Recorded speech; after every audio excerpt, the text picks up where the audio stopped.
આણંદના નાનાપરા વિસ્તારમાં યોજાયું પ્રધાનમંત્રી નરેન્દ્ર મોદીના 113માં મન કી બાત કાર્યક્રમનું જીવન પ્રસારણ.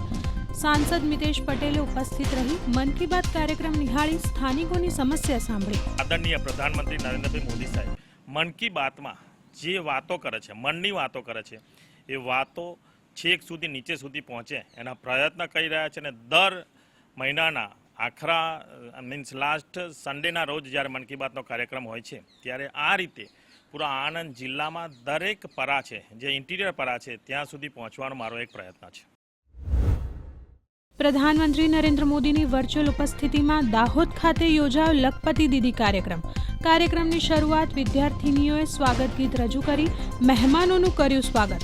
રાષ્ટ્રીય ગ્રામીણ આજીવિકા મિશન અંતર્ગત સ્વસહાય જૂથોની મહિલાઓને વિવિધ સહાયનું કરાયું વિતરણ. કઈ રીતે બની શકાય, શું કરી શકાય, જિલ્લા માટે કઈ રીતે વિકાસ કરી શકાય અને જિલ્લા માટે જિલ્લાનું આગવું સ્થાન કઈ રીતે આગળ ધરી શકાય તે માટેના કાર્યક્રમમાં સૌ ઉપસ્થિત રહી અને લખપતિ દીદી કાર્યક્રમ સફળ બનાવ્યો. અમને પ્રધાનમંત્રી સાહેબથી અમને સરસ મેળા મળે છે અને અમે અહીંયા દાહોદ જિલ્લામાં બી અમારે નાના મોટા પ્રોગ્રામ થાય છે, ત્યાં બી અમને સ્ટોલ લગાવીએ છીએ, એમાં સારી એવી અમારી ઇન્કમ આવે છે.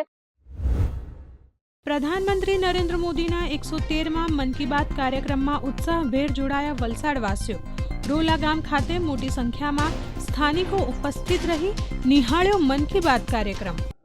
રેન વોટર હાર્વેસ્ટિંગ સિસ્ટમથી પાણીનો બચાવ કેવી રીતે થાય અને લોકો સુધી વધુમાં વધુ પાણી એમના ઘરે, સોસાયટીમાં, કંપનીમાં, ખેતરોમાં બોરના માધ્યમથી પાણીને સંગ્રહ થાય અને જે ઉનાળામાં પાણીના તળ ભૂગર્ભજળ નીચે જતા હતા એ કાયમ ઊંચા રહે અને પાણીનો સંકટ દૂર થાય. જે સાયન્સ માટે, ટેકનોલોજી માટે જે પ્રયત્ન કરી રહ્યા છે એમને જે પ્રોત્સાહન મન કી બાતમાં પ્રધાનમંત્રી શ્રીએ લાઈવ વાત કરીને જે પ્રોત્સાહન આપ્યું એ મને બહુ સારું લાગ્યું. અને આ રીતે જ આપણા દેશના પ્રધાનમંત્રી દરેક વ્યક્તિઓને, નાનાથી નાના વ્યક્તિઓનું ધ્યાન રાખીને એમને પ્રોત્સાહિત કરે છે.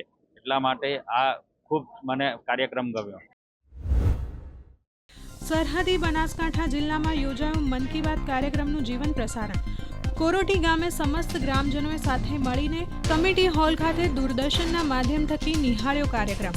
આ પ્રસંગે જિલ્લા ભાજપ મહામંત્રી કનુભાઈ વ્યાસ સહિત આગેવાનો રહ્યા ઉપસ્થિત. મોદી સાહેબ એમના મનની વાત એ 150 કરોડ દેશવાસીઓને પોતાના માને છે, પોતાના પરિવારજન માને છે. એ નાતે એમણે આજે છેલ્લો 5, 7, 10 વર્ષથી એમણે જે શરૂઆત કરી છે એ અંતર્ગત આજે એમને એપિસોડ જે હતો એમાં એમણે ઘણા વિષયો ઉપર વાતો કરી છે અને આવી નવી વાતો સાહેબ કરી અને સમગ્ર દેશ અને દુનિયામાં લોકોને પ્રોત્સાહિત કરે, યુવાનોને પ્રોત્સાહિત કરે, મહિલાઓને પ્રોત્સાહિત કરે. આ વિસ્તારની અંદર પીવાનું પાણી નહોતું, અત્યારે નર્મદાની નહેર ખેતરે ખેતરે પહોંચે છે. કિસાનોની એમના જે પેદાશ છે વધે છે, કિસાનો ખૂબ સુખી થયા છે, લોકો ખૂબ સુખી થયા છે. અને અમારો બોર્ડરને અડીને આવેલો સોયગામ અને સોયગામ તાલુકો બનાવ્યો. જૂનાગઢ કલેક્ટર કચેરીના સેમિનાર હોલ ખાતે પ્રધાનમંત્રી નરેન્દ્ર મોદીની વર્ચ્યુઅલ ઉપસ્થિતિમાં યોજાયો લખપતિ દીદી કાર્યક્રમ, જેમાં બહોળી સંખ્યામાં સખી મંડળની બહેનો સહિત મહાનુભાવો રહ્યા ઉપસ્થિત. મહાનુભાવો દ્વારા મહિલાઓને અલગ અલગ યોજના અંતર્ગત નાણાકીય લાભના ચેકનું કરાયું વિતરણ. હું છે ને 2018થી સખી મંડળમાં જોડાણી. તે પહેલાં અમારા ઘરની આવક ખાલી માત્ર મહિનાની 5 થી 7 હજાર હતી અને વર્ષની 27 થી 28. પછી હું મંડળમાં 2018થી જોઈન્ટ થઈ અને મેં પોતે 45 ગ્રુપ બનાવ્યા અને પહેલી વાર અમને 1.5 લાખની લોન મળી. તેમાંથી અમે નાનો એવો ધંધો ચાલુ કર્યો. ત્યારે ડીઝલ લીધું ને અત્યારે બીજી લોન અમને 3 લાખની મળેલી, એમાંથી મંડપ સર્વિસ લીધેલી. અત્યારે અમારી મહિનાની આવક 25 થી 30 હજારની છે. તાજેતરમાં રાજસ્થાન બાલવાટિકા સામાયિક દ્વારા રાષ્ટ્રીય કક્ષાના વિવિધ પુરસ્કાર કરાયા જાહેર, જેમાં જામનગરના કિરીટ ગોસ્વામીને બાળ સાહિત્યમાં વિશિષ્ટ પ્રદર્શન બદલ ડોક્ટર અનંત ઓઝા સ્મૃતિ બાળ સાહિત્ય પુરસ્કારની કરાઈ જાહેરાત. તો અલગ અલગ રાજ્યોના બાળ સાહિત્ય ક્ષેત્રે વિશિષ્ટ પ્રદાન કરતા 13 બાળ સાહિત્યકારોની પુરસ્કાર માટે કરાઈ પસંદગી. બાળકોમાંથી મને પણ લખવાની નવી જે પ્રેરણા છે મળી છે અને આ પૂર્વે પણ 2022માં મારા ખિસકોલીને કમ્પ્યુટર છે એવું પુસ્તકને સાહિત્ય અકાદમી દિલ્હીનો રાષ્ટ્રીય પુરસ્કાર છે પ્રાપ્ત થઈ ચૂકેલો છે. બાળકો સાથે હંમેશા કામ કરવાનો એક આનંદ છે અને એ કાયમ આ બાળકોને હું તો એમ કહીશ કે હું બાળકોને હંમેશા સમર્પિત રહીશ અને બાળકો માટે લખતો રહીશ, એના માટે પરફોર્મ કરતો રહીશ. દાહોદ ખાતેના બ્લાઇન્ડ વેલફેર દ્વારા વિવિધ દિવ્યાંગ લોકોને પગભર કરવા અપાઈ રહી છે તાલીમ. 70થી વધુ લોકોને પેપર ડીશ મેકિંગ, સુથારી કામ, ડોરમેટ મેકિંગ તથા કોમ્પ્યુટર અંગે તાલીમ મેળવી બની રહ્યા છે આત્મનિર્ભર.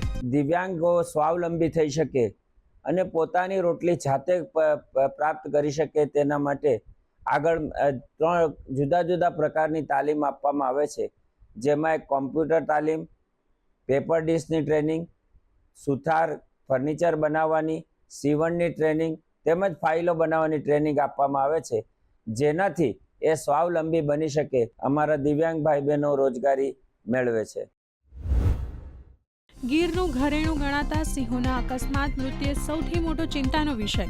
તાજેતરમાં ગીરના ભગતસિંહનું અમરેલીના લીલિયા પાસે નીકળતી બ્રોડગેજ ટ્રેને હડફેટે લેતા થયું મૃત્યુ. સિંહનું મૃત્યુ થતાં સ્થાનિક લોકોમાં ભારે શોકની લાગણી. ભગત જે છે એમનું રેલવે એક્સિડન્ટમાં ભેસાણ જે છે એ ભેસાણમાં એ રેલવે એક્સિડન્ટમાં મૃત્યુ થયું. ત્યાં એ ઈજાગ્રસ્ત થયો. ડ્યુરિંગ ટ્રીટમેન્ટ ફોરેસ્ટ ડિપાર્ટમેન્ટ અને પ્રજાજનોએ સાથે મળીને એને રેસ્ક્યુ કરેલો, પરંતુ અનફોર્ચ્યુનેટલી એનું ટ્રીટમેન્ટમાં મૃત્યુ થયું છે.